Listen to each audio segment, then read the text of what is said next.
మహానీయుల వల్ల ఈరోజు మనము ఇంతవరకైనా మనము తెలుగు భాషని కాపాడగలిగాము. రాబోయే రోజుల్లో మనవంతు కృషి చేయాలి. That should start from the home. Then మనం మన ఇంటూ మనం చూసుకుంటే then naturally the society at large will evolve into a better society.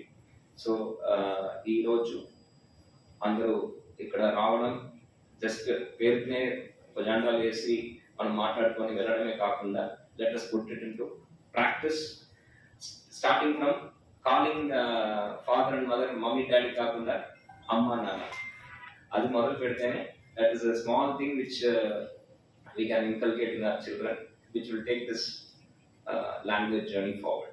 So with that I wish you all మరొకసారి అందరికీ తెలుగు భాష దినోత్సవ సందర్భంగా శుభాకాంక్షలు తెలియజేస్తూ ఈ అవకాశం ఇచ్చిన డిఆర్ఓ గారికి మిగతా అందరికి కూడా ధన్యవాదాలు తెలియజేస్తూ సెలవు తీసుకోండి. గారు తమిళ సుబ్రహ్మణ్య భారతి గారు తెలుగు గురించి ఆయన చాలా గొప్పగా చెప్పిన మాట మనకు గుర్తొచ్చింది సార్. తమను మాట్లాడిన తర్వాత సుబ్రహ్మణ్య భారతి గారు తమిళ కవి అయి ఉండి వెన్నెల బోధంటుందో మనిషికి తెలుగు మాట్లాడుతుంటే నాకు అంత వినసొప్పుగా ఉంటుందని చెప్పి ఆయన స్వయంగా ఉదాహరించిన కొటేషన్ సార్. సో ఈ సుబ్రహ్మణ్య భారతి గారు లాంటి మహానుభావులే తమిళంలో చాలా గొప్ప కవి, ఆయనకి చాలా బిగ్ బెస్ట్ అంటాం.